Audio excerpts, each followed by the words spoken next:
I have played every Naruto game. I have finished every Naruto game, with two small exceptions. I made a video on each one of them and ranked them on a tier list. There's only one game remaining, and that is Shinobi Striker. That's the last game I need to rank, and I want to take my time with it. I know exactly how I feel about it, but I know it's a title that's very polarizing in the community, so I want to make sure I'm addressing everyone's point of view while conveying my own opinion. But throughout this ranking, I've gotten a ton of requests and a few questions on a couple of specific titles. And the sad news for those asking is that I simply will not rank a few Naruto games. So before we wrap up this series for good by ranking Naruto Shinobi Striker, I want to give you guys a little taste of the kinds of Naruto games that won't be on this list. Brought to you by Gamersubs. Because trust me when I say this, playing a lot of these Naruto games requires a little bit of external aid. Something like an energy drink, perhaps. So why not make that as healthy as possible? With Gamersubs, you simply add a spoon to this to water, shake it up, and you've got a delicious energy drink with 0 calories, 0 sugars, and 0 carbs. It's also super affordable. A serving as small as this only costs you about 35 cents, which to me is enough to fill up this entire bottle, which is 25 ounces or 700 milliliters. It's also vegan, keto, and diabetic friendly, and did I mention, it's freaking delicious. So if this sounds good to you, head over to Gamersubs through the link in the description below and add code Globku at checkout for 10% off anything you order. It can be any of their different flavors or any of their waifu cups, t-shirts, or hoodies, like the one I'm wearing right now. Thank you, Gamersubs, for sponsoring this video. It's been quite the journey. When I first started ranking Naruto games, I didn't know how long the series was gonna last. The biggest battle of Naruto games was the video that started it all, and at the time I wanted to tell the story of Takaratomi versus Bandai Namco, the battle of two publishers fighting for the Naruto license, told through the lens of the games that they published. If that video didn't work out, I was totally ready to drop this whole idea. But you guys loved it so much that now it is a playlist of 17 videos called The Ranking of Naruto Games. But even back then, I knew I wasn't going to be able to rank every single Naruto game out there. Before the ranking series, back when I was working with TGN, I made a series called The History and Evolution of Naruto Games. So I had already done a lot of research on the topic, I knew what games were out there, but at the time I didn't play a lot of them, I certainly didn't finish any of them, but I knew from the very start that a lot of these games were Japan only, and not all of them were easy to understand if you couldn't read Japanese, which I can't. So I had to draw the line somewhere, but I didn't exactly know where to draw that line. For instance, one of the best Naruto fighting games out there is Clash of Ninja 4 or Gikto Ninja Taisen 4. Now, we've ranked a lot of Clash of Ninja games, but we never ranked 4. And that's because Clash of Ninja 4 only came out in Japan. Now, since it's a fighting game, maybe not understanding Japanese is not the biggest deal. Besides, there are mods out there that actually fully translate Clash of Ninja into English. But if I made that exception for Clash of Ninja, I would have to rank every Naruto game that had a fan translation. I would have to judge whether or not understanding Japanese was a big barrier to ranking a game or not. Besides, the translations themselves are usually fan-made, they exist to varying levels of quality, and if the translation was gonna harm the game in the ranking, then it wouldn't be a fair process. The line that I had to draw had to be very, very clear, and this was starting to look a bit blurry. So, from the very start, I said I'm only ranking games that came out in the West, that is in Europe or the United States or both. Because otherwise, this is what it would look like if I was trying to rank a game that came out in Japan only. Hello everyone, my name is Globku and welcome to my first part walkthrough of Naruto Shinobi no Sato no Jintori Gassen Shoubu Tara Shoubu! Whatever he said. Alright, the Rasengan, no, that's too soon. Kage Bunshin, which one? Dureto. Okay. No idea.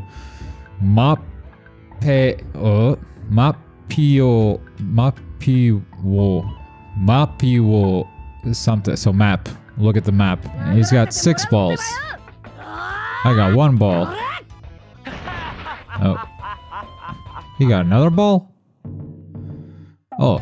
We killed 3 balls and dealt 0 damage. Alright. Don't roll a 2. Don't roll a 2. That's... I don't know if that's good. Oh, that's even worse. Oh no! I have to fight him.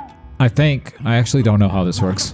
And for that reason, a lot of these early Naruto games, as well as Gikto Ninja Taisen 4 or Gikto Ninja Taisen Special, they simply won't be ranked in the ranking of Naruto games. And if I ever make a ranking with another series, I think I am gonna stick to this rule. At least for as long as I can't read Japanese. I'm working on it, but it's a process. There was another rule that I actually wasn't sure of when I started the series, and that was, am I gonna rank the mobile games? When I started this series, I believe Ninja Blazing had already been shut down, and Tribes was about to be shut down as well. Thing is, I wanted to do the series somewhat chronologically, and I wasn't nearly ready to tackle those games. And now that I am ready, they are gone. There's still Ninja Voltage, so I could still rank that, but I feel like we're missing a piece of history. This list contains every Naruto game released in the West for a home console or a handheld console. If I add one mobile game in there but don't add the other two, somehow this list will always feel incomplete to me. And I'm very much a completionist. This would bother me until the end of times. So halfway through the ranking, I decided, yeah, I'm not gonna do that. I will not be ranking mobile games, but it's not just because those two games got shut down. It's also because I think we judge mobile games by a different standard. When reviewing a console game, we usually look at the price and what the game gives you in return for what you paid. Is the experience worth the cost? That's kind of what video game reviews boil down to. Mobile games are usually free, or at least they have the option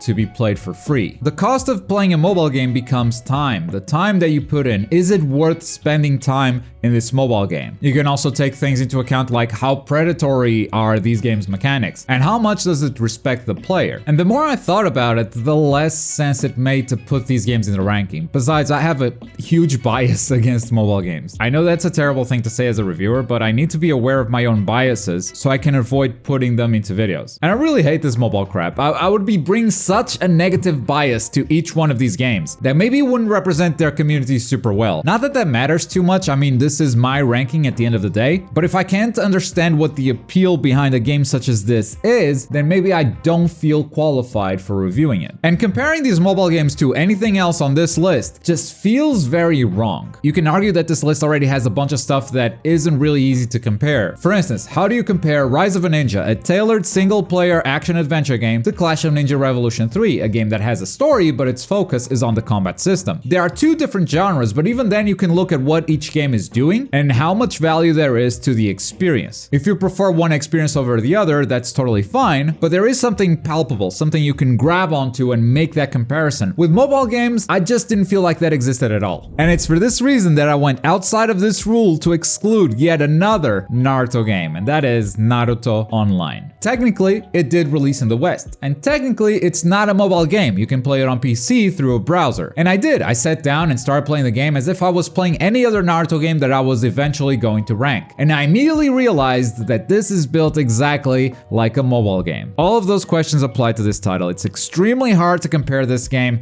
to any others on this list. It has its quality, but it also has its massive flaw. It's very predatory, oh my god. The tutorial teaches you how to spend money as one of the first things it does. I learned how to buy currency before learning how to equip a kunai on my character. So after spending some time on it, I decided no, I'm also not ranking Naruto Online. So we're gonna finish the ranking of Naruto games in the next video. The only game left on our list is Naruto to Boruto Shinobi Striker. That should be out soon, and then we'll be done. We'll be done ranking Naruto. So what's next for the Globku channel in 2022? Well, first of all, 500,000 subs. That's the goal, that's the dream, and only you guys can make this happen. Make sure to subscribe if you haven't already. But yeah, I've seen all the requests for a ranking Dragon Ball series, and I don't want to give a definitive answer of whether or not I'm gonna do it. First thing I need to do is compile a list of games to see how many episodes it would take. The first episode of Ranking Naruto released in May of 2020. We've been doing this for over a year and a half. I'm not just gonna casually say that yes, we'll do Ranking Dragon Ball,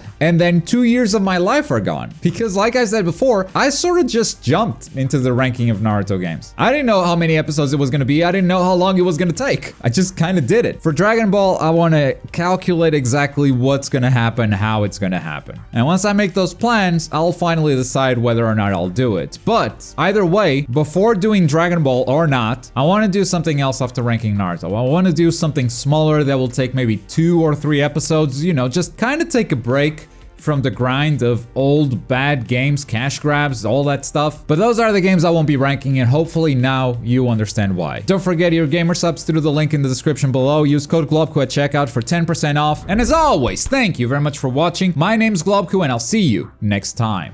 Bye!